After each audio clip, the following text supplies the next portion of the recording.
poder también compartir, estas experiencias que como distintos pueblos y organizaciones pues venimos trabajando a lo largo del tiempo, ¿no?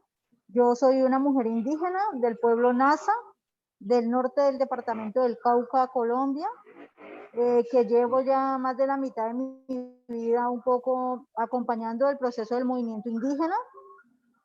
Ha sido algo que desde muy joven me motivó a ser parte del proceso de la organización, y en esa medida pues he podido formarme y participar activamente de muchos momentos pues importantes en la historia de nuestra organización, y creo que eso es todo un reto también para nosotras las mujeres, ¿no? Porque no es tan fácil para las mujeres liderar, para que se nos dé nuestro lugar, para que se nos dé nuestro espacio en las organizaciones, ¿no? También son luchas internas que batallamos las mujeres al interior de nuestras propias familias, comunidad y organización para poder estar en distintos escenarios. Así que, pues no ha sido nada fácil, pero también ha sido muy gratificante poder estar en los diferentes espacios. Gracias al proceso, yo me formé en el programa, acá hay un programa que lleva más de 30 años de estar organizado, que es el espacio del Movimiento Juvenil Álvaro Urqué. Lleva ese nombre en honor al sacerdote, al primer sacerdote indígena Nasa que tuvimos, y que a través de la misa y a través de la palabra motivaba la recuperación de tierras en los años 80 y fue asesinado por los terratenientes. Ayudaba mucho y motivaba a que los jóvenes y las mujeres pues nos organizáramos un poco. Por eso lleva su nombre, y es un proceso pues que ha venido formando a lo largo de estos años muchos líderes y lideresas para aportarle al proceso organizativo. Gracias a estar allí, también en su momento me apoyaron para que pudiera estudiar la universidad. Soy economista de profesión, pero investigadora de pasión. Me gusta ahora hacer investigación, escribir sobre todo temas de mujer, la participación política de las mujeres y la violencia sexual. Son dos temas sumamente importantes para mí y los he venido trabajando a lo largo de este tiempo con otras compañeras no indígenas que nos hemos formado para ser investigadoras, y bueno, estamos escribiendo materiales en relación a estos temas tan importantes y sobre todo a este tema de la violencia sexual, que es un problema que cada día se acrecienta en las comunidades indígenas y que no es fácil de tocar porque nos callan, ¿cierto? Son cosas que deberían quedarse en la organización, en la casa y no decir, pero vamos pasando también a otro nivel, y es poder hablar de estas situaciones que están allí, pues para ayudar a transformarlas. Entonces, pues como verán, son retos bastante gruesos, porque cuando una mujer decide hablar de estos temas, pues no es bien vista ni siquiera dentro de la misma comunidad. Entonces, bueno, toca soportar también muchas cosas y señalamientos, pero bueno, a la final lo hacemos porque vale la pena trabajar por acabar algún día este tipo de prácticas tan dañinas para las mujeres. Recientemente acabo de entregar ahora en julio el cargo como representante legal de ASI, que es un cargo pues bastante importante dentro de la organización, un cargo que generalmente ha sido para los varones. Solo una mujer antes de mi persona ha sido representante legal. Yo he sido la segunda, pero a la vez la primera en una dinámica distinta que ahora tenemos en la organización de hacer un ejercicio desde el gobierno propio. Nos estamos repensando cómo es hacer un gobierno propio en un territorio como el norte del Cauca, en un país como Colombia, con unas autoridades indígenas propias que han venido caminando en esta idea de fortalecer su gobernabilidad, la gobernanza territorial y todo el ejercicio de la autoridad indígena. En ese marco he tenido la oportunidad de ser nombrada por las autoridades indígenas para ejercer este cargo en por decirlo así, en un equipo muy consensuado con las demás autoridades para la toma de decisiones dentro de la organización. Entonces, pues realmente esto ha sido todo un reto para las mujeres porque, bueno, no solo para Rosalba, sino para las mujeres que están al lado mío, porque también dependía del trabajo que se hiciera o no, abrir o cerrar las puertas para las mujeres que vienen al lado, trabajando de la mano. Creo que Fueron muchas cosas, pero se logró hacer un muy buen trabajo en la parte administrativa y pudimos demostrar una vez más que las mujeres efectivamente somos muy buenas administradoras, pero que también políticamente podemos aportar muchísimo a partir del ejercicio de la autoridad y poder desde este cargo, que es un cargo bastante codiciado, por decirlo así, entre la organización, también poder ayudar a transformar situaciones como la violencia sexual. Hoy hay una política de violencia contra la violencia sexual que antes no había, que las autoridades poco la mencionaban y que ahorita pues uno ha motivado, ¿no? Que los programas, las autoridades lo podamos conversar un poco mejor y que todos estemos prestos como a prevenir esta situación. Son apuestas que como mujer he tenido y que estando en el cargo pues ha sido sumamente importante reivindicar para avanzar como mujer, ¿no? Eso sería así a grandes rasgos un poco lo que he hecho. Tengo 40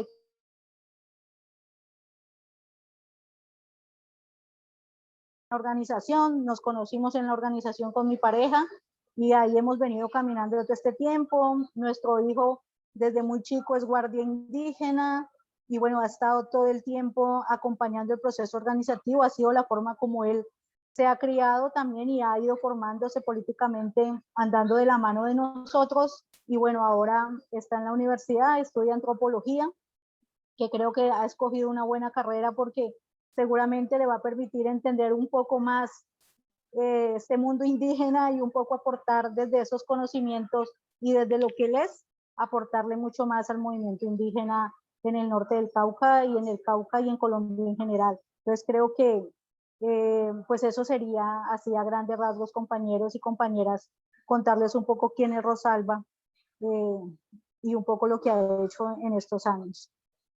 Muchísimas gracias, Rosalba, por contarnos tu trayectoria. Es impresionante, la verdad, muchísimo.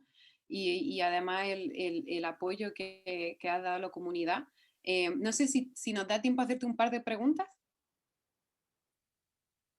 Sí, ¿Sí? yo creo que está bien, todavía no me llaman y bueno, Vale, puedo mientras tanto contestar. mientras tanto, vale. Alonso, tú tenías una pregunta. No sé si ya que está aquí el primero, además, ¿te importa preguntarla? Vale, sí, más yo creo que de alguna manera está respondida ahí cuáles eran los retos que tenía al ser representante de una organización indígena como mujer, ¿no? Sobre todo que es que en el país es muy marcado de todos los grupos étnicos, es muy distinto que en el norte del país son muy marcados en la identidad, lo mismo que en el Cauca, cosa que no suele pasar aquí en la Amazonía. Digamos que ya tienen un empoderamiento mucho más significativo, mucho más grande y están más empoderados. Entonces, ¿qué retos representó el tema no solamente de ser mujer, sino de ser precisamente representante legal de la organización? Bueno, yo creo que un poco esa fortaleza que tenemos en el Cauca, pues tiene que ver con una apuesta política que hace muchos años trazaron nuestros mayores acá, y es la formación constante del liderazgo. Acá se forman las mujeres, se forman los niños, se forma la Guardia Indígena, hay escuelas de formación política constantes, que las lidera el movimiento juvenil, el programa de la mujer, los docentes, los kihuetenas, hoy tenemos la experiencia de los niños guardias indígenas, los kihueluch.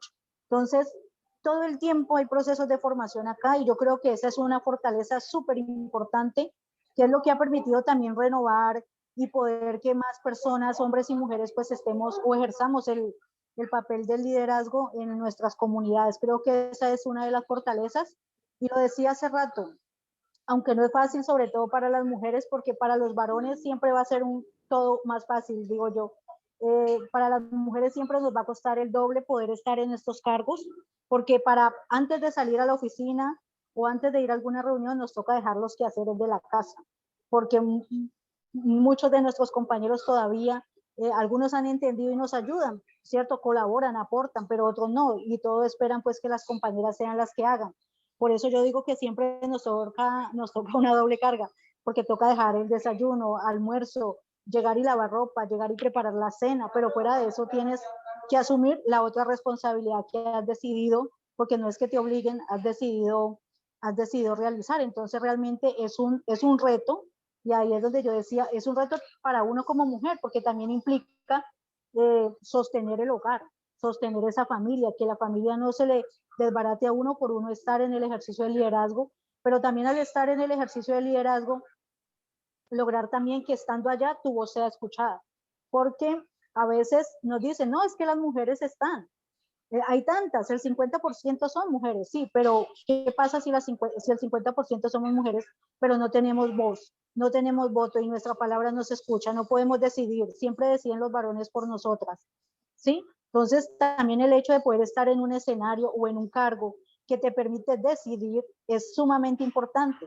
Por eso también en el caso nuestro como mujeres acá, estamos formándonos mucho en ese sentido, ¿no? Porque decimos, es que no es suficiente con llegar a un cargo de poder siendo mujer, no es suficiente ser mujer.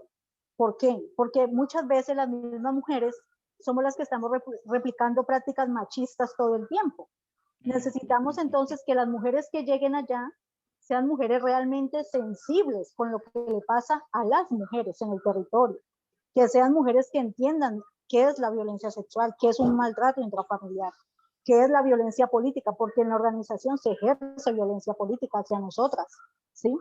Y eso lo hemos sentido muchas de nosotras, muchas de las que hemos estado en distintos escenarios, hemos sentido la violencia política de parte de algunos compañeros, pero también de algunas compañeras.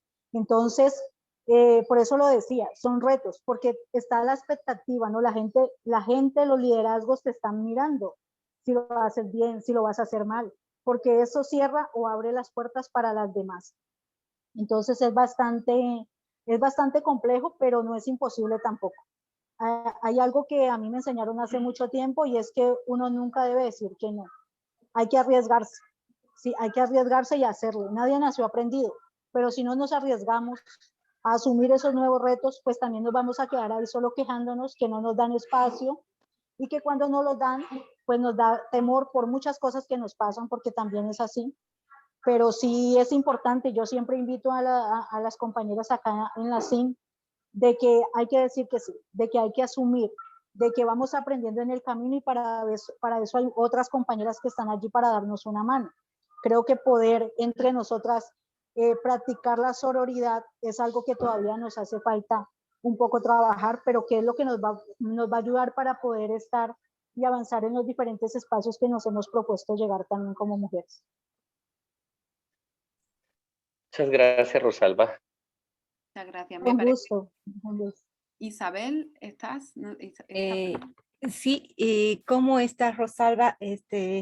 Quería preguntarte cómo les ha afectado la pandemia a su comunidad y cómo están pensando, o sea, cómo piensan resolver, además de lo que hablaban hace rato, el problema de la equitatividad. Bueno, Son dos yo creo preguntas. vale, listo. Mira, yo creo que la pandemia, como a la mayoría de los pueblos y de los pueblos indígenas y de las ciudades, de la gente urbana, pues nos ha afectado muchísimo. Yo creo que en el caso nuestro, las afectaciones, aunque han sido negativas, creería yo que han sido más positivas en el caso del movimiento indígena o del pueblo Nasa del norte del Cauca, porque nos ha permitido reencontrarnos con nuestra esencia, nos ha permitido volver a la siembra, volver a sembrar lo que comemos, que seguramente muchos de nosotros por estar en la vida de la oficina, pues hemos dejado de hacer. Nos invitó a eso, nos motivó a que hay que volver a sembrar, de que al menos tienes que en tu matera tener el cilantro o la cebolla para la cocina. Entonces creo que estas cosas en el caso nuestro fueron sumamente importantes porque se volvió a motivar la minga, que es una expresión de trabajo muy importante que tenemos en el pueblo Nasa, que se ha ido dejando. Volvimos a la minga, volvimos a montar los mercados en los territorios indígenas. Se movió una dinámica económica muy distinta a la que veníamos acostumbrados, que solo a mercar en el casco urbano. Y creo que más que desventajas, por decirlo así, nos trajo ventajas. En el tema ya de la salud como tal, también nos ha permitido un poco fortalecer nuestro sistema de salud indígena intercultural, el CISPI, muy enmarcado en la toma de plantas medicinales orientadas por nuestros médicos tradicionales.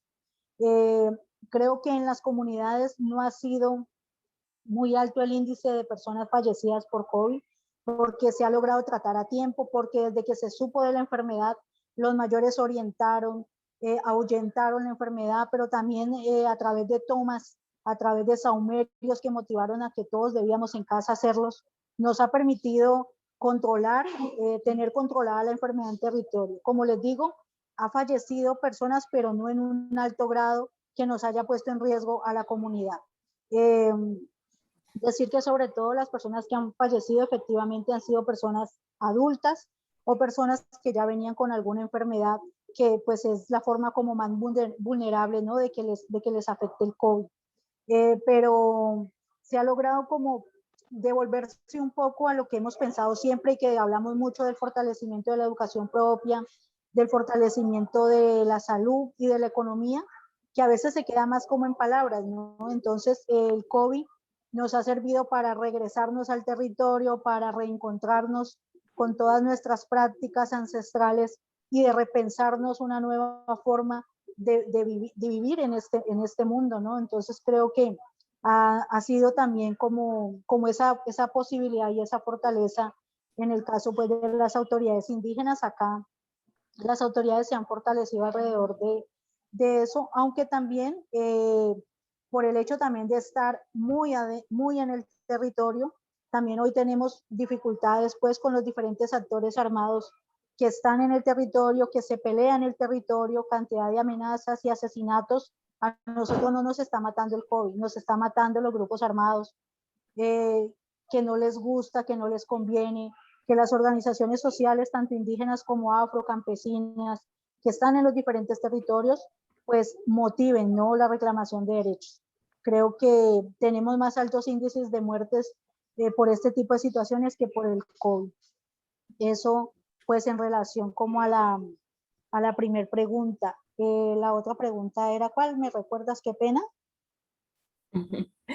No, lo que pasa es que hace rato hablaste de varios problemas también que enfrentan las mujeres, inclusive la misma visión de las otras mujeres, ¿no? O sea, a veces no hay apoyo o alguna violencia, digamos, hasta política de los hombres, todo eso. Lo que yo decía, si es que están, o sea, han pensado en algo, o sea, en algún modelo de equitatividad. O sea, lo que pasa es que las mujeres ponen siempre más de ellas, ¿no? Y cuando quieren dedicarse a estos cargos dirigenciales, todo eso, realmente hay que tener doble fuerza de los hombres, doble energía para todo, ¿no? Entonces, claro, hay problemas de equitatividad también ahí, porque, o sea, no es que vas a hacer menos cuando eres dirigente, haces el doble. No, haces el doble. Exacto. Entonces, a mi pregunta era si es que, no sé, o sea, si se está pensando algo relacionado a la equitatividad, porque, bueno, en realidad no veo eso, ¿no?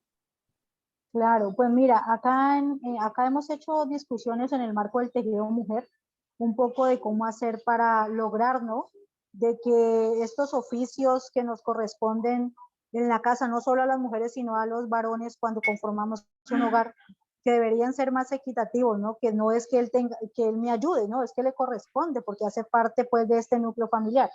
Estas son discusiones pues un poco gruesas, por decirlo así, ¿no? Porque lastimosamente el sistema patriarcal que nos han impuesto durante todos estos años y el machismo que está allí como un reflejo de estas prácticas, así, es como la lucha constante y el día a día también, ¿no? Nosotras las mujeres que hemos logrado estar en estos espacios, pues también luchamos con nuestros compañeros, hablamos mucho con ellos, para hacerles entender un poco también de que si yo salgo, bueno, pues ayudo acá, al menos que yo llegue y encuentre un arroz hecho, algo avanzado para que no me cueste tanto también, ¿no? Llegar y terminar de preparar los alimentos. Pero no hay una política como tal, ¿sí? No hay una política como tal. Lo que sí hemos venido motivando es que estas prácticas machistas, que muchas veces somos nosotras mismas las que las reproducimos, porque desde muy chiquitos le decimos a los niños, ay, tú no puedes lavar el plato, ay, tú no puedes cocinar, a la niña es la que le toca barrer, deje que los platos los lave la nena de la casa. Todas estas cosas que somos nosotras mismas, de manera seguramente muy inconsciente, pero las estamos reproduciendo todo el tiempo. Acá lo que estamos haciendo son campañas en relación a no seguir reproduciendo ese tipo de prácticas, no motivar desde la familia, desde mi familia, cómo hacemos para ir transformando esos aportes y esas ayudas que nos corresponde a todo el núcleo familiar, ¿sí? para que la carga sea más llevadera, para que la responsabilidad realmente sea entre los que hacemos parte de ese hogar y la carga no se quede pues solo a la mujer. Eso en cuanto a la equitatividad de oficios o roles que nos corresponden en la vida comunitaria. Pero hay algo nuevo que es un poco novedoso, lo hemos contado en otras experiencias y les ha parecido importante. Ahora el reto es cómo lo ponemos en práctica, pero acaba de pasar el Congreso del CRIC en Mosoco, va a ser un mes. Y allí, dentro de todas las apuestas políticas que teníamos las mujeres, siempre se ha venido pensando que a la hora de ejercer los cargos, tanto en los cabildos como en las organizaciones, era sumamente importante trabajarle a un 50-50, 50 hombres, 50 mujeres, porque por lo general los cargos siempre están más en manos de los compañeros. Esta ha sido como toda una lucha, hemos venido de muchos años atrás hablando del 50-50, pero no se entendía, ha sido muy cuestionado por algunas mujeres también que no lo ven viable. Bueno, pero a la final se logró colocar en el Congreso y fue aprobado. Ahora, de ahora en adelante, tanto en los cabildos, que son las autoridades indígenas, como en las organizaciones indígenas, de acuerdo a los miembros de la junta directiva, la mitad deben ser mujeres y la mitad deben ser hombres. Eso es un logro importante, pero el reto ahora es cómo vamos a hacer para que eso realmente se haga realidad, ¿sí? Porque pudo haber quedado allí mandatado por las casi 15.000 personas que estuvieron, pero si no logramos ponerlo en práctica, si nosotras mismas como mujeres no nos unimos para a través de la unión y de la fortaleza que nos podamos dar, apoyar para que nuestras compañeras lleguen a estos escenarios, pues siempre estaremos apoyando y decidiendo nosotras mismas por los varones. Entonces, la tarea se hizo, se logró pasar, el mandato está, pero ahora nos corresponde es llevarlo a la práctica. Entonces quería también aprovechar y un poco contarlo. Muchísimas gracias, Rosalba. Me parece que Gustavo, que ha levantado la mano. Sí, gracias, Pilar. Hola, Rosalba, un saludo desde Bolivia. Un gusto conocerte y mucha fuerza en el trabajo que estás haciendo y que vas a seguir haciendo. Una preguntita, si me permite, Rosalba.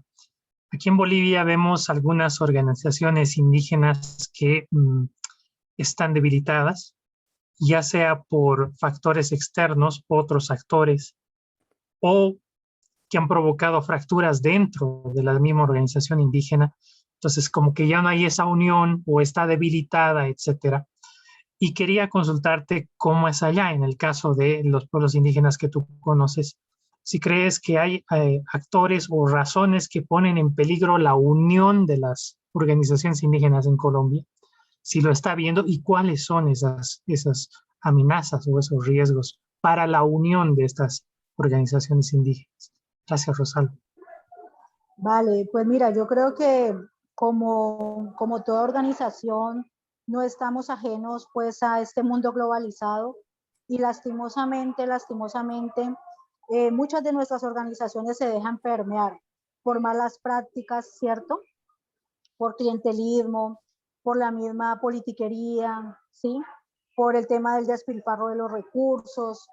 Todo esto a la final empieza como a hacerle perder la legitimidad desde la comunidad a la organización, ¿sí? Y a veces uno dice, es que no es la organización, son las personas, somos nosotros los que estamos al frente que nos hemos equivocado, que hemos decidido coger un mal camino, que hemos decidido o porque nos dan la plata para tal contrato, entonces nos vamos desviando del horizonte. Yo creo que el horizonte está claro desde un inicio cuando nuestros mayores definieron conformar la organización indígena del CRIC. La orientación está clara, la unidad, la tierra, la cultura y la autonomía, que son nuestros principios rectores, están muy claros. ¿Quiénes nos estamos equivocando? Nos estamos equivocando nosotros, los líderes, las lideresas, que vamos llegando en el camino y que, como te digo, por muchas circunstancias, ¿cierto? No somos ajenos a eso y nos dejamos permear de vicios, de resabios, que a la final ponemos en práctica en las organizaciones y esto es lo que hace poner en tela de juicio las organizaciones. La corrupción es un tema supremamente complejo en Colombia, ¿no? Yo creo que ustedes se darán cuenta seguramente en algunas noticias. Nuestro país es un país demasiado corrupto. Aquí el gobierno, los ministros se roban la plata y aquí no pasa nada, ¿sí? No pasa nada. Entonces, todas esas prácticas que se van dando desde esos niveles, pues en algún momento también llegan a nuestras organizaciones, ¿sí? Y un poco lo digo desde la experiencia que yo acabo de tener, porque acabo de estar en la representación legal de una organización indígena en la que se maneja un presupuesto, diría yo, muy considerable, más que un municipio en el norte del Cauca, ¿sí?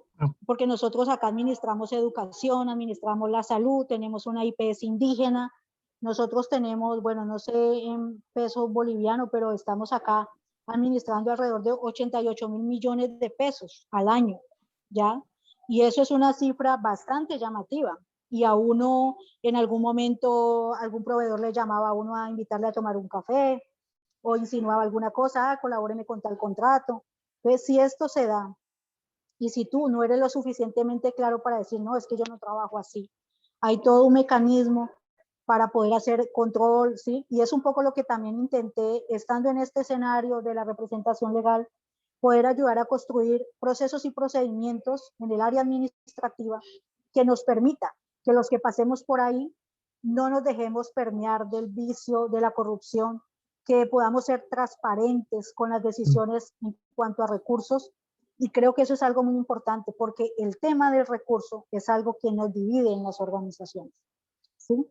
Yo creo que a veces no estamos como entendiendo muy bien y de pronto muchos queremos estar en estos escenarios de administrar, pero ¿para qué? ¿Administrar para la organización, para la comunidad o administrar para tu bolsillo? ¿Cuál es el papel que vamos a continuar ejerciendo los líderes y las lideresas en estos cargos administrativos, ¿no?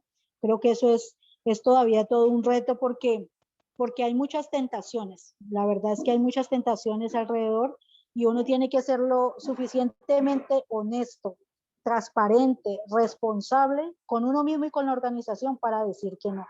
Si uno no logra tener esa claridad de política del por qué tú estás allí y lo que te ha costado estar, pues seguramente es fácil recibir y ayudar a hacer algún negocio mal hecho, ¿no? Entonces creo que esto es sumamente importante tenerlo en cuenta.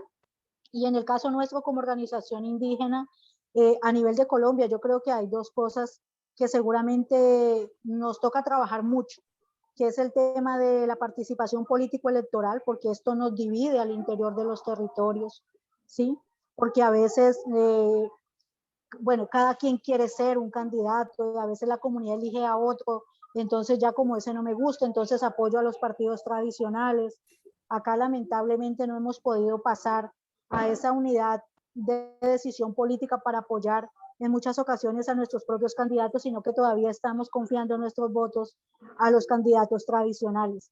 Eso es algo que nos divide mucho acá en Colombia y creo que es un reto y un trabajo muy grande que todavía pues tenemos que hacer como movimiento indígena, ¿no?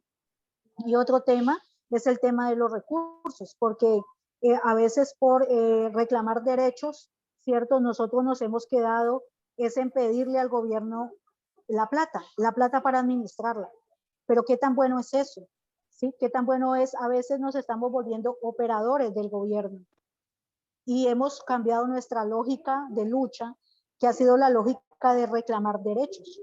Independientemente de lo que cueste, al gobierno le corresponde garantizar el derecho a la educación en territorio indígena, pero hemos llegado al punto de que hoy estamos administrando la educación y estando en el ejercicio administrativo, hoy yo me cuestiono eso, ¿no? Y me pregunto si fue una decisión en su momento haber recibido esos recursos o si debimos mejor haber peleado para que efectivamente el gobierno reivindique el derecho a la educación, cueste lo que le cueste a él y que él sea el que garantice esa educación en el territorio. Bueno, hay como muchas situaciones ahí que nos ponen hoy a pensar si seguramente lo que hemos avanzado ha sido avance o seguramente estamos retrocediendo en esta idea y en este sueño tan hermoso que es lograr la autonomía.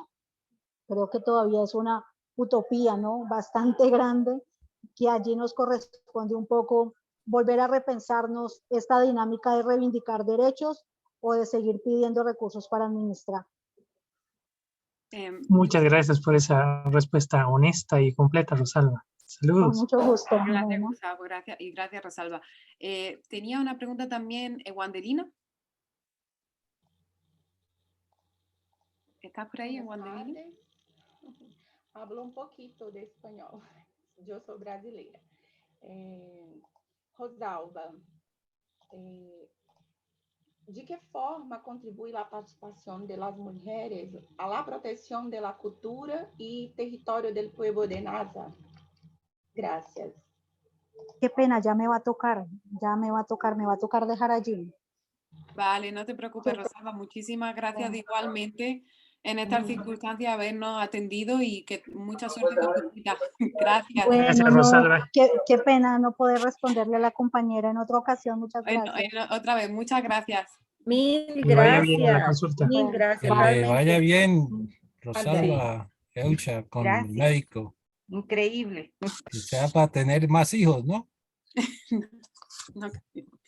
Bueno, muchas gracias a todos por haber realizado las preguntas. No nos hemos quedado ni a la mitad creo que había como 3 o 4 personas más que iban a hacer más preguntas, pero igualmente los puntos se van a las personas que se apuntaron y por estar aquí, antes de que se me olvide, y luego podemos hablar y abrir un poco más la discusión a todos en general y hablar de los temas que más interesen, pero porque hay gente que no, que ha venido un poco más tarde, pongo uy, perdón, lo he puesto solamente así nomás, aquí va. El link al Google Docs para que apuntéis vuestros nombres, para que cuente la participación, ¿vale? Haber estado aquí, haber atendido el curso, haber estado escuchando a Rosalba. Así que por favor no se olviden de poner vuestro nombre, solamente es poner el nombre y ya está. Y nada, y a partir de ahora podemos, si queréis, abrir un poco la conversación. No sé si habéis leído el caso estudio de Marta.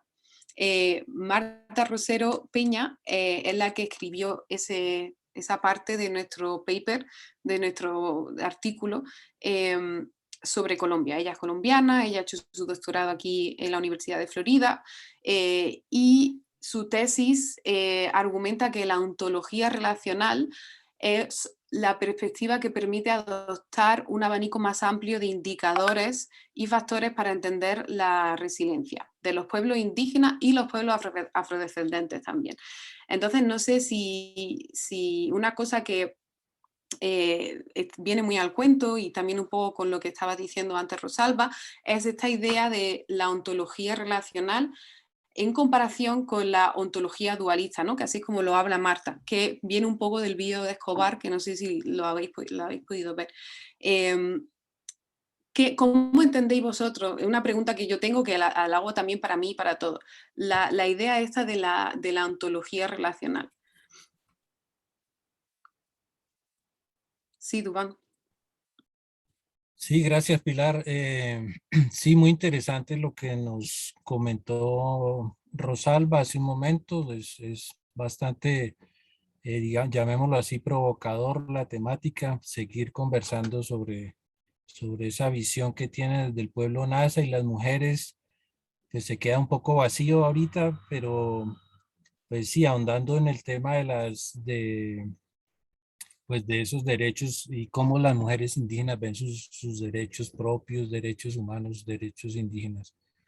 Pero yendo al tema de las ontologías, pues es lo que explica justamente allí eh, sobre esa dualidad y las relacionales, es pues la diferencia que existe, por ejemplo, en los pueblos indígenas con respecto al vivir un territorio o al relacionado con el tema de lo relacional se refiere a la naturaleza, o sea, a lo que existe alrededor, o sea, borrando un poco esa idea mestiza o blanca, digámoslo así, del antropocentrismo, ¿no? De que el hombre está por encima de... Entonces, pues esa es y la dual, pues es justamente esa de los que piensan explotar los territorios, de los que buscan,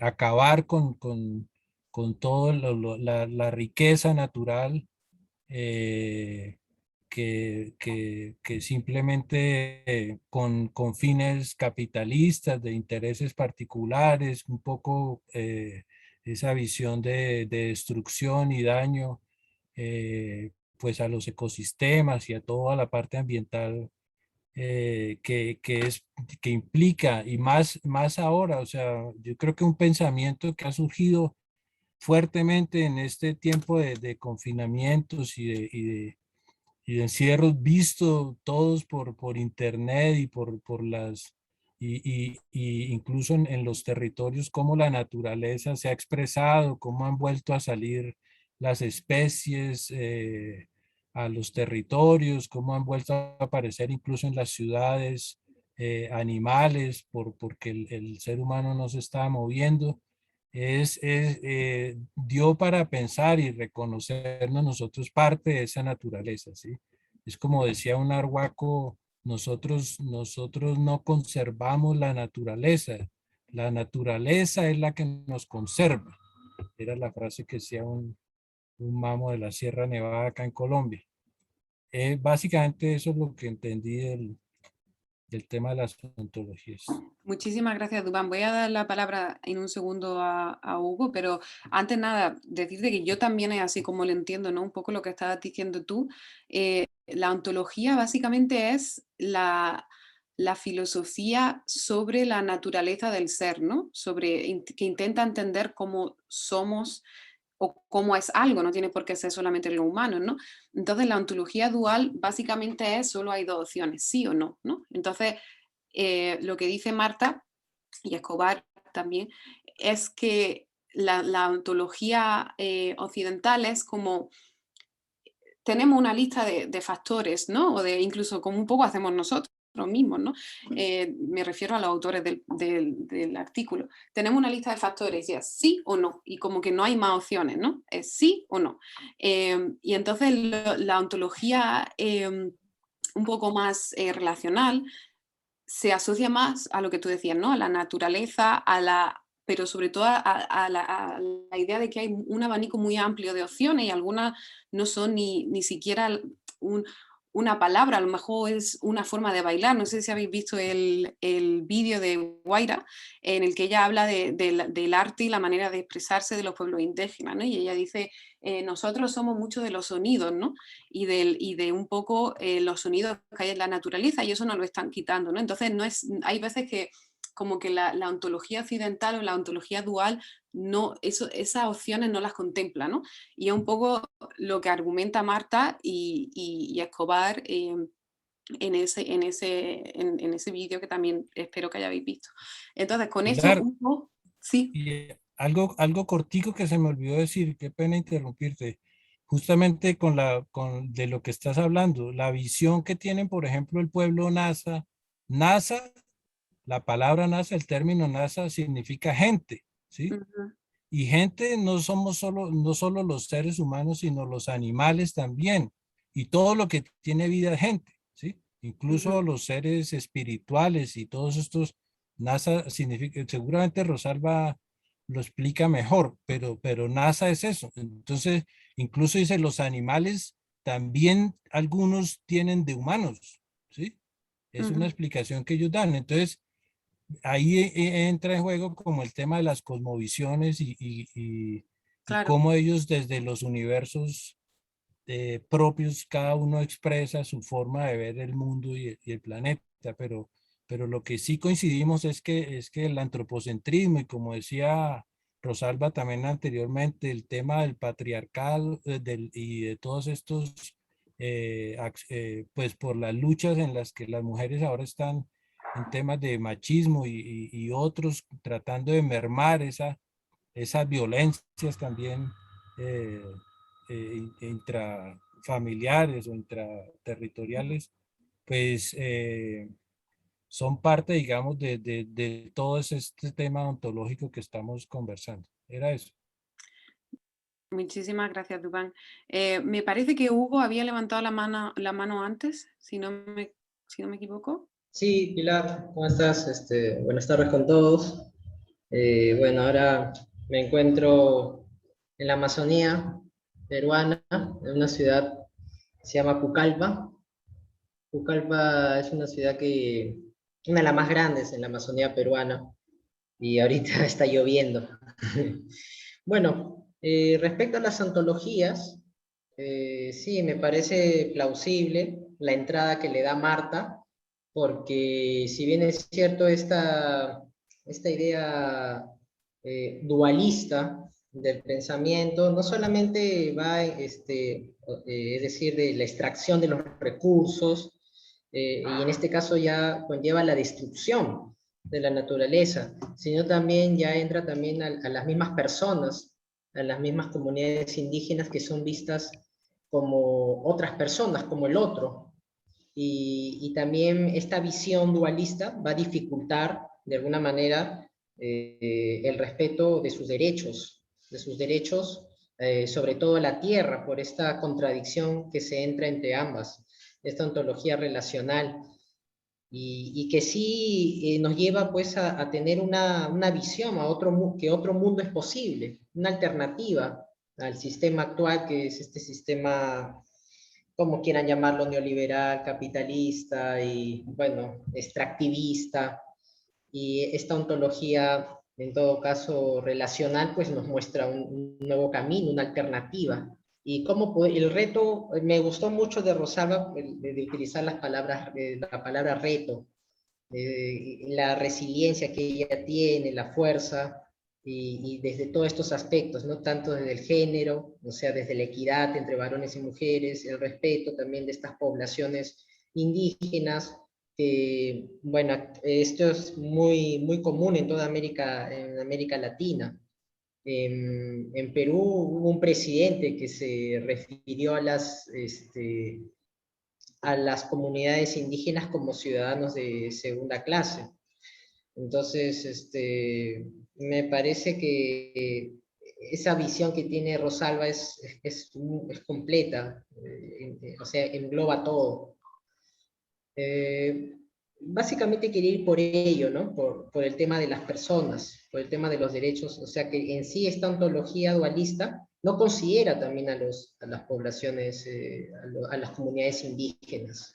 Y esto se ve un poco expresado en el Estado autoritario, como bien ya expresa de Colombia, ¿no? Y en la mayoría de América Latina. Bueno, eso sería un poco mis comentarios al respecto. Gracias. Muchísimas gracias, Hugo. Sí, también estoy muy de acuerdo en lo que dices, ¿no? De la idea de la ontología relacional como una alternativa. Me ha gustado mucho esa manera de definirlo. Me parece que estoy viendo que Sinomar, no sé si tú quieres aportar algo sobre la ontología también, si seguimos en ese tema, si queréis podemos cambiar lo que queráis. Sinomar. Yo, es solamente para tener en mente que es algo complejo, ¿no? Que necesitamos poner también las ropas de los otros, ¿no? Porque en la última frase que Hugo estaba diciendo, como los indígenas son vistos como en segundo plano, ¿no? Es como el diferente, porque cuando miramos los pueblos indígenas, nosotros tampoco conocemos tal vez uno, dos o tres, ¿no? Grupos étnicos. Imagine cómo ellos viven, cómo ellos piensan sobre el mundo formal. Por eso también yo puse los conceptos, ¿no? De vivir, de tornarse, de ser. Es algo que para las formalidades, ¿no? Del Estado, las necesidades del desarrollo de los proyectos, cómo se acomodar eso. Entonces, para tener una ontología, ¿no? Tenemos que tener mucho más que conceptos que son de la sociedad, ¿no? Tenemos que avanzar y tener algo que es mucho más relacionado con algo que no es de nuestra cultura. Es un reto. Sí, pero ahí estoy filosofando ahora, ¿no? Estoy entrando epistemología de la ontología, ¿no? Cuestionando cómo se va, pero un poco. Yo pienso que los estudiantes tienen algo a falar. Cecilia, yo pienso que quiere decir algo. Yo quisiera participar. Sí, claro, muchas gracias. Ajá. Adelante. Sí, o sea, yo lo veo como, bueno, es la misma cultura, ¿no? De dónde han nacido todas esas relaciones culturales que ellos tienen, de dónde ese nexo con lo que tienen, con el territorio, con la tierra, con su ambiente, es como una epistemología cultural, ¿no? Y te muestra, ¿no? O sea, cómo ellos ven, cómo miran su ambiente, las relaciones que hay en su ambiente, cómo estando ahí ellos se relacionan y cómo han surgido esas relaciones, ¿no? Entonces, la ontología que menciona relacional te muestra, ¿no? O sea, todos los procesos que han habido para las relaciones que ellos tienen con el territorio, ¿no?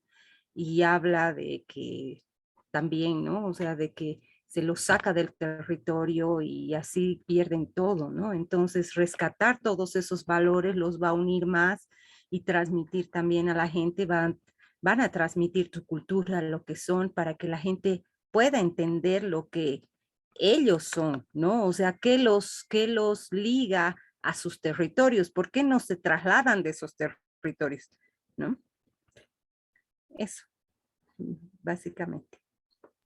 Sí, sí, sí, me parece muy importante, ¿no? Digamos, el lazo tan grande entre los territorios, ¿no? Que es un poco lo que esta idea de la ontología dualiza, perdemos, ¿no? En la manera de, me incluyo yo, de la manera de pensar occidental, ¿no?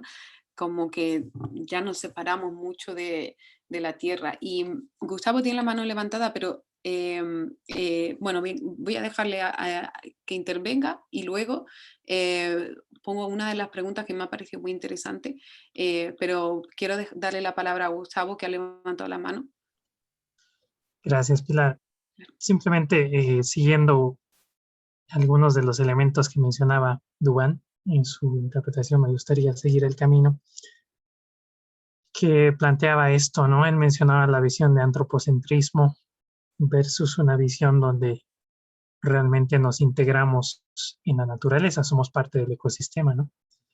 Y me ponía a pensar que realmente esa visión de sentirnos o entender que somos parte de la naturaleza no solo se ha convertido en algo deseable, sino en una necesidad. Y no solamente para los pueblos indígenas de que lo mantengan, sino que debería ser extendible a las sociedades occidentales. Y digo necesidad porque basta nomás fijarse en el último informe de la ONU en el tema de cambio climático y que, bueno, la cosa prácticamente es muy difícil de revertir, podemos aminorar los problemas, pero van a haber igual. Entonces es como que no tenemos opciones. Entonces, eso me lleva también a pensar en qué estamos realmente los estados. Probablemente mis colegas del país difieran conmigo, pero como yo leo en el caso de Bolivia, es interesante porque estos conceptos de ser uno con la naturaleza, de vivir en armonía con la naturaleza y con los demás, ya está en la Constitución, está en algunas leyes y está en el discurso de autoridades. El tema es que en la práctica y en la aplicación de los instrumentos de gestión gubernamental no está. Y si está, todavía está en un nivel esotérico, digamos, de concepto, conceptual, de filosofía bonita, pero que necesitamos aterrizarla, ¿no? El otro día estaba participando igual de otra conferencia donde algún funcionario del gobierno mismo dijo, nos faltan aterrizar muchas cosas, muchos instrumentos de gestión que arrastran esta filosofía de sentirnos parte, de ser, mejor dicho, no solo sentirnos, sino que somos parte de la naturaleza, ¿no? Entonces, yo creo que todavía en el caso de Bolivia tenemos ahí una brecha que saltar para acercarnos a cómo hacemos esa filosofía operativa en campo. Y parece que no es una elección, es una necesidad hoy en día, ¿no? Gracias, Pilar. Nada, muchas gracias, Gustavo, y me gusta mucho que hagas referencia al informe sobre el cambio climático del panel intergubernamental de la ONU, porque estoy de acuerdo, ¿no? Lo que dicen es, hay cosas que no van a ser irreversibles, pero también todavía estamos a tiempo, ¿no? Y esa es una parte muy importante. Y un poco con lo que estábamos comentando antes, hace falta más gente como Rosalba, ¿no? Que tenga esa perspectiva, esa idea. No sé si has sido tú o Hugo, alguien ha dicho lo de la idea del reto, ¿no? Cuando Rosalba hablaba sobre la palabra reto. Y precisamente necesitamos gente como ella que esté dispuesta a asumir los retos porque no hace falta y tenemos que hacerlo ya. No puede ser mañana, no puede ser dentro de un año porque no hay tiempo, ¿no? Sobre todo el tiempo con el tema del cambio climático es inminente. Ahora, hay otros temas que también igualmente, ¿no? La gestión de recursos naturales y demás.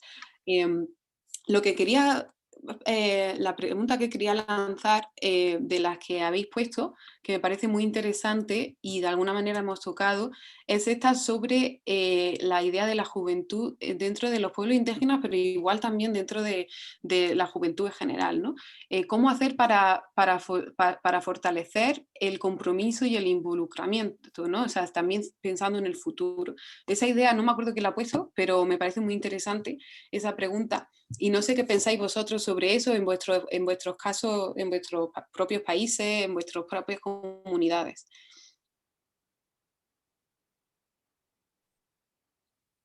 Vale, Pilar. Sí, Alonso.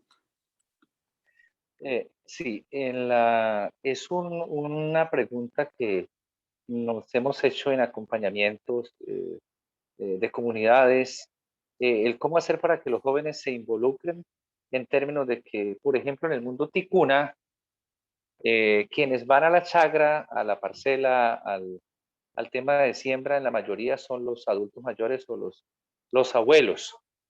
Ya mencionaba Rosalba en la conversación cómo la globalización ha ido atrapando y casi que los muchachos, y también lo decía el profesor en la conferencia Arturo, cómo la tecnología, las redes nos va atrapando aún en el poco internet que puede haber acá en algunas comunidades indígenas, pero aún así ya pues nadie se escapa de internet y demás, y de poder acceder a unos niveles de educación superior. eh, la dinámica sería que el joven regrese, en el caso, al no tener academia acá en esta ciudad, pues tienen que ir a las capitales. La dinámica sería que vuelvan a la capital, a este lugar y se empoderen y todo lo demás. Bueno, esa podría ser una perspectiva nuestra, ¿verdad?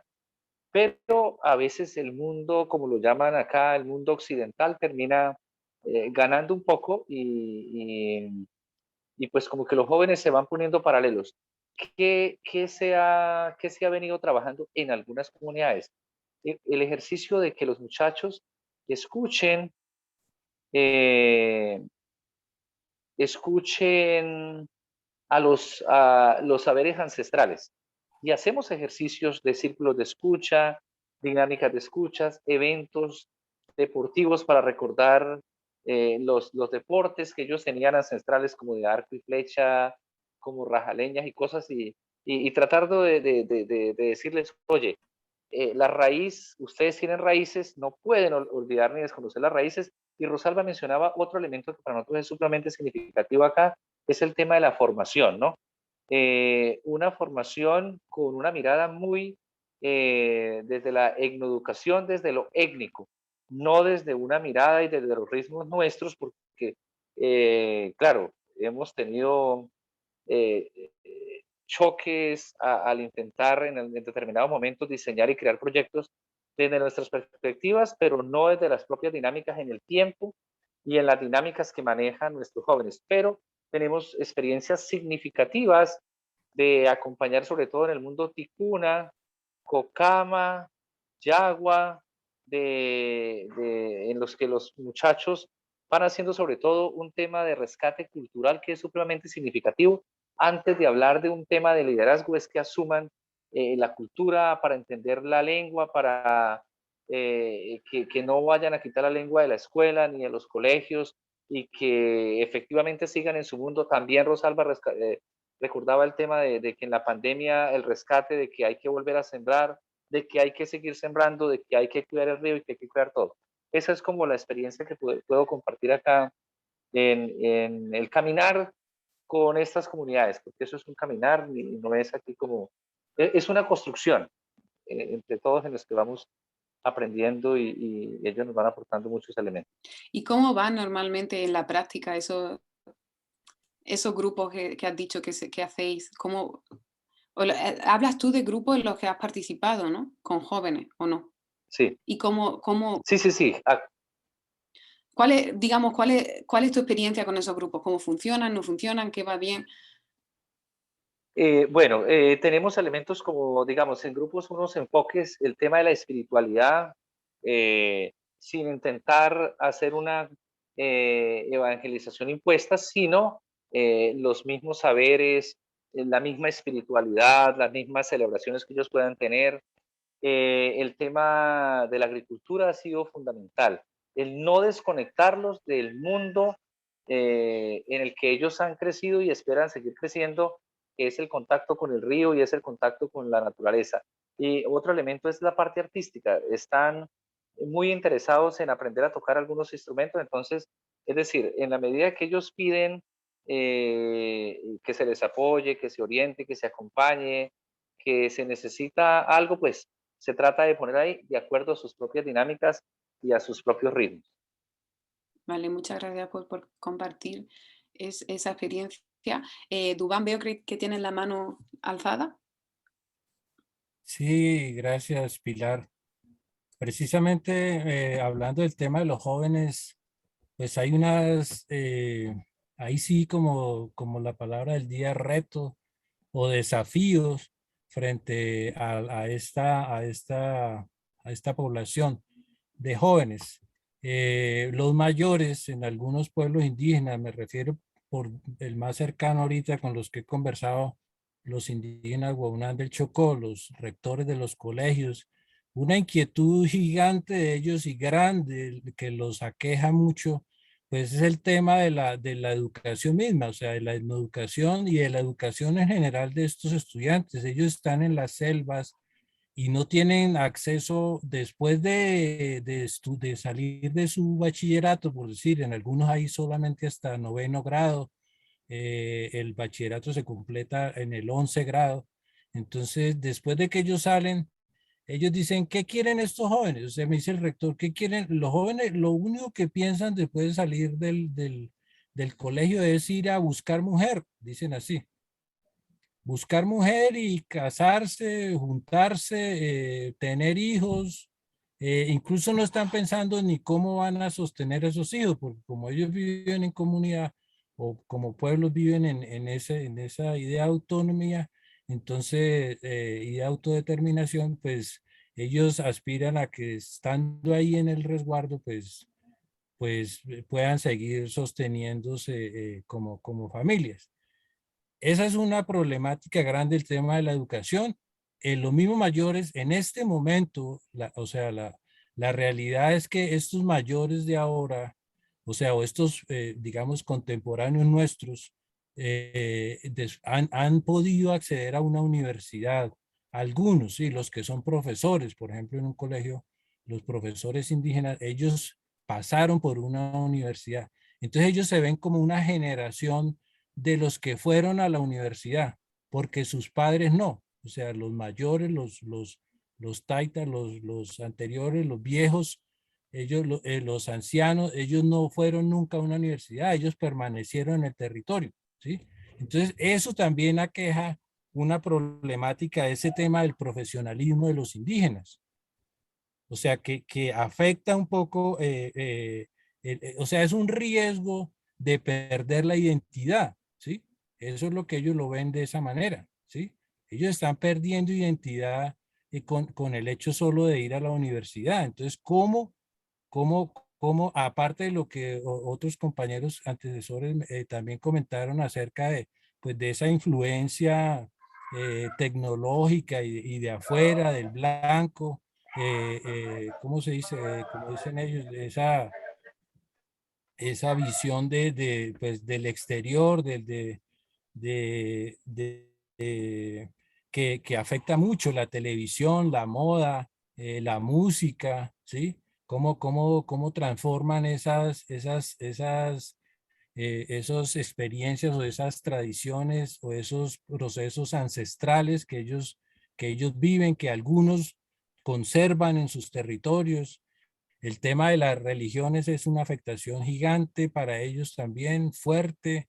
El que algunas de estas congregaciones cristianas o algo los invite a que ya no se pinten más el cuerpo, a que usen camisas, y el ser indígena o los mayores o los que protegen, en este caso las mujeres, que son las que preservan la cultura, pues ellas luchan mucho contra eso. Ese es el desafío, ese es el reto de ellas diario, es poder hacer una rogativa, como se llama, por ejemplo, todas las mañanas con unos tambores y con percusión abajo de una canoa con la que ellos hacen ruego a su Dios, digamos, al líder de ellos, el que los guía. En el caso de los Guanán se llama Evan Dam.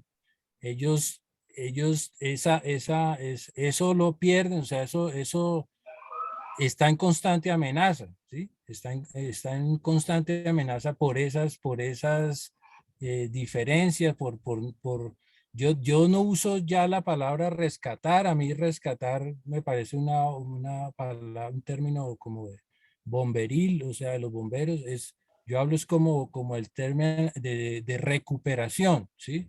Los jóvenes de alguna manera transforman la cultura nunca es una sola, aunque ellos buscan conservar sus saberes ancestrales, ellos quieren transformar eso también. O sea, todas las culturas se transforman a medida como van transcurriendo.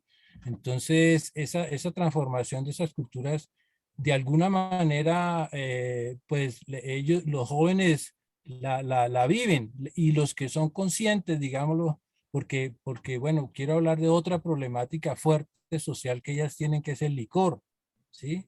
El tomar en esos territorios generalmente, por ejemplo, en el caso del Chocó y el Pacífico, usan una bebida que se llama el biche.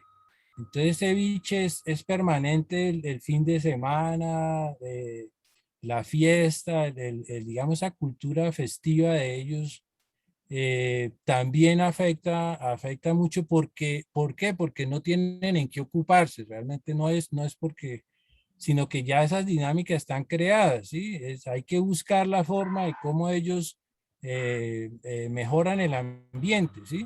O como decía Alonso, o sea, cómo desde por ejemplo, de las propuestas que hace la Laudato Si, y todo eso de la interculturalidad, desde esa visión del Papa sobre las encíclicas, sobre lo intercultural, ir a escucharlos, ya no es ir a evangelizarlos como otrora, a cambiarle la lengua, sino como escucharlos y aprender mucho más de lo que ellos saben, ¿sí? Aprender mucho más de los comportamientos que ellos conocen, y darles esa cabida, incluso de colonizar un poco las tradiciones mismas que ellos tienen, ¿sí? Que ellos a veces se asemejan mucho al blanco, pues por toda esta presión desde la conquista. Entonces hay muchas situaciones, pero hay pueblos indígenas que sí, los jóvenes se involucran, o sea, los jóvenes se comprometen y están practicando la danza, y están preservando el idioma, porque el idioma, la lengua, por ejemplo, es un problema gigante, porque a ellos les da pena hablar en lengua, ¿sí? Ellos les da, o sea, y les da pena, porque cuando hablan con uno, ellos no quieren ni siquiera hablar la lengua de ellos. Uno sí quiere escucharla, pero ellos no la quieren pronunciar. Ellos prefieren quedarse callados o hablar el español que saben, porque les da pena hablar su lengua. Eso pasa, por ejemplo, aquí en Colombia, en las culturas de los llanos orientales, en el Guaviare, en la parte norte del Amazonas, y también, pero por ejemplo en culturas donde son más festivos, como esta, por ejemplo del Chocó y otras, incluso los Nasa en esos son muy fuertes, ellos son una cultura brava. Los Guayú de la Guajira, por ejemplo, que son mayoritarios, ellos tienen muy claro también su lengua y para qué les sirve y su sistema normativo. También ellos lo mantienen muy claro, pero son, digamos, esas 2, 3 ejemplos de las 60 y tantas etnias y lenguas que tenemos en este país. Claro. Entonces ahí hay, pues, como tela para cortar, como decimos. Muchas gracias, Dubán, por la intervención. Y es verdad lo de el tema que al principio ha hablado sobre las dinámicas intergeneracionales, ¿no? Que una de las cosas, no sé si cuando hiciste la sesión con Andrea, seguramente ella lo mencionó, porque es algo que en lo que ella se enfoca mucho en su parte. Quería darle la palabra a Lidia, porque he visto que tenía la mano levantada. Sí, ¿cómo está? Hola, ¿Cómo Lidia, están muchas todos? gracias. Me parecía muy interesante lo que están comentando del enfoque intercultural, especialmente en universidades. Por ejemplo, en mi caso, yo trabajo en una universidad intercultural. Es muy reciente, tiene 4 años de creación. Yo trabajo acá 2 años, ¿no? Cuando entré, pues me imaginé que iba a encontrar muchos estudiantes ashánidas, ¿no? Porque trabajo en la selva central. Sin embargo, bueno, yo dicto 5º y 6º ciclo. En este tiempo, en estos semestres, ha sido, pues, mi sorpresa que hasta ahora no he tenido estudiantes de esa cultura, tampoco de las otras, pues, y a pesar que es una intercultural. Entonces yo considero que a veces es las autoridades no saben mucho cómo manejar lo que es la interculturalidad, no saben cómo siempre, la idea es la educación occidental y llevarlos a los estudiantes, ¿no? Y que ellos se adapten a esto, más no nosotros enfocarnos realmente a lo que es la interculturalidad. Y justo estaba leyendo también una publicación, una revista, que comentaban eso, ¿no? Que los estudiantes, por ejemplo, ahí en Perú, hay becas, ¿no? Para jóvenes de comunidades nativas. Y muchos de ellos, pues, no pasan del primer año, ¿no? El primer año de universidad, porque, pues, tienen grandes desafíos,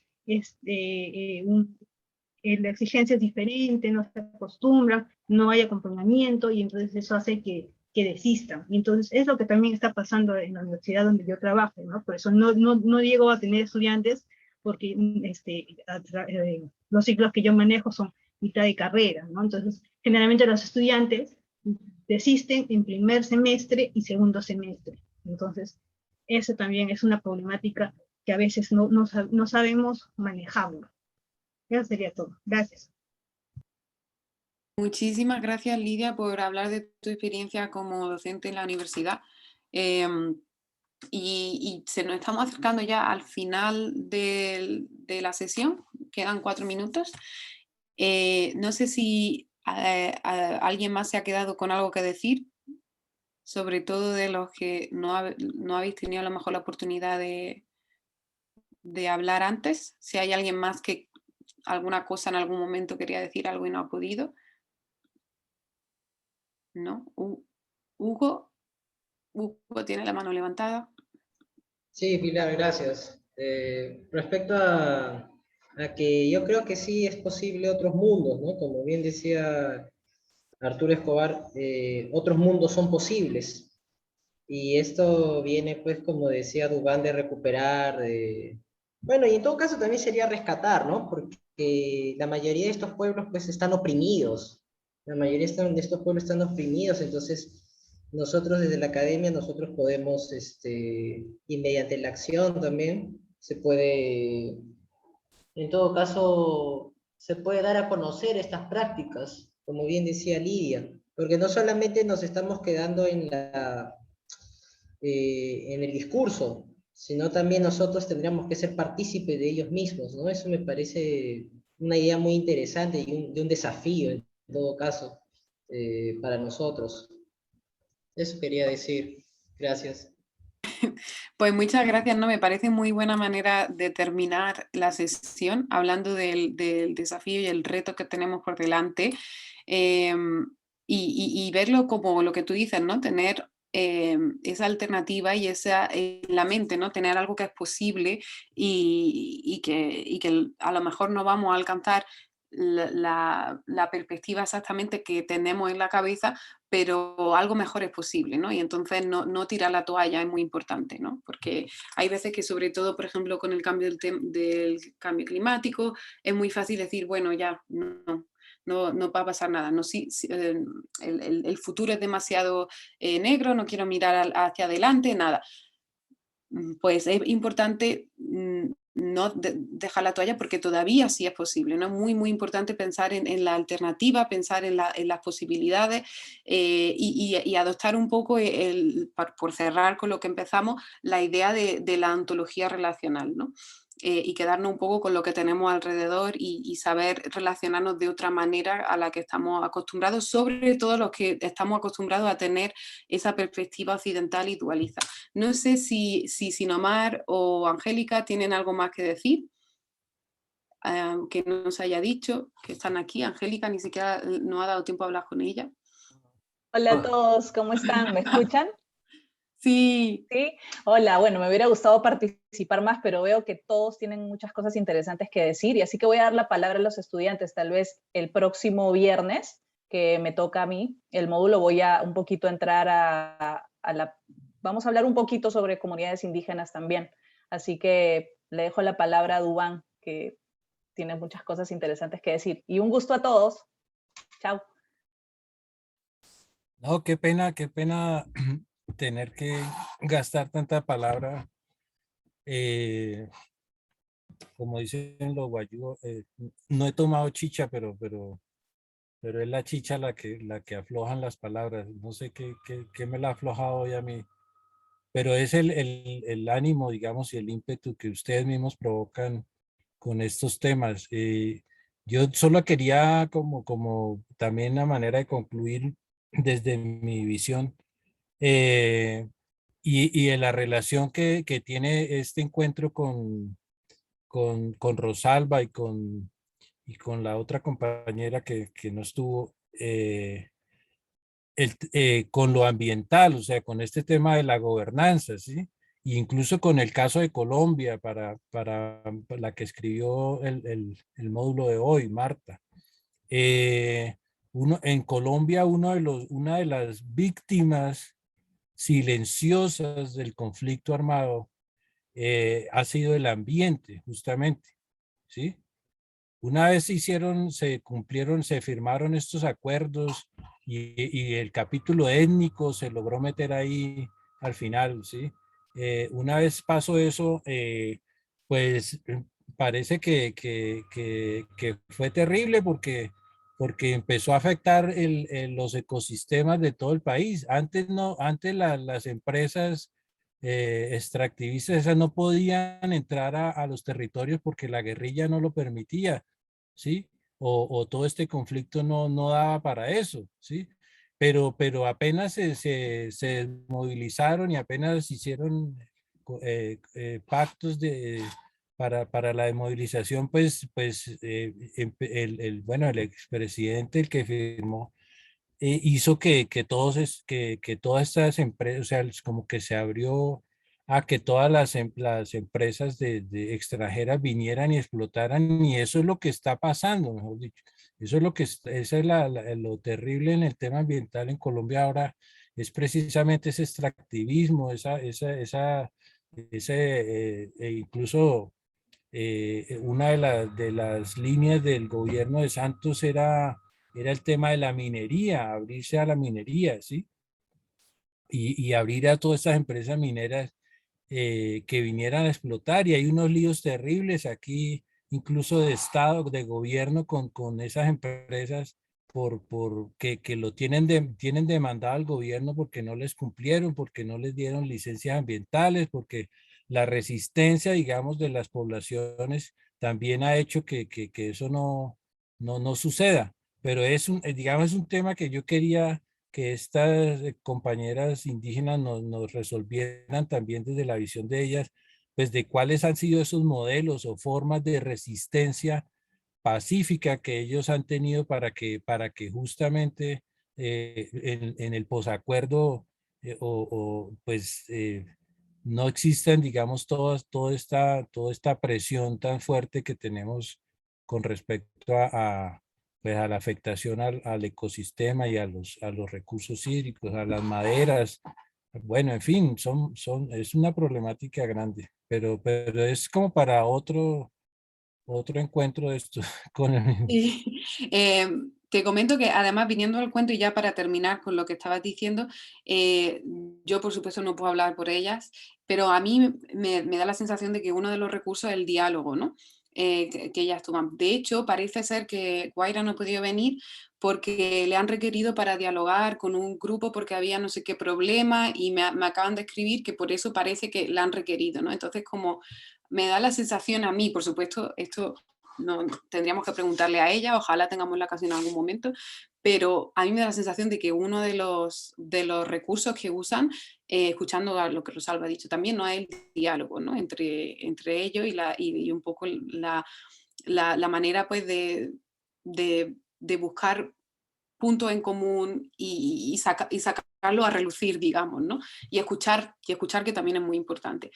Pero bueno, con eso yo creo que ya vamos a dar por terminada la sesión. Muchísimas gracias por vuestras aportaciones. Ha sido muy interesante, aunque la estructura ha sido más informal y yo creo que ha sido hasta mejor porque hemos tenido más tiempo de hablar también entre nosotros y además escuchar a Rosalba ha sido muy bonito, pero también aprender sobre el caso de Guaira, aunque sea con los vídeos, también yo personalmente que no la conocía a ella me ha gustado muchísimo y con suerte a lo mejor en otro momento tenemos la oportunidad y si no, pues bueno, podemos seguirla por su trabajo que hace porque ella es una artista también. Y ya está, muchas gracias por todas vuestras aportaciones y nos vemos, como dice Angélica, la semana siguiente, el tema, ya vamos por el tema 6, ¿no? Es su caso que es Perú. Así que tengan un buen viernes y muchísimas gracias por participar.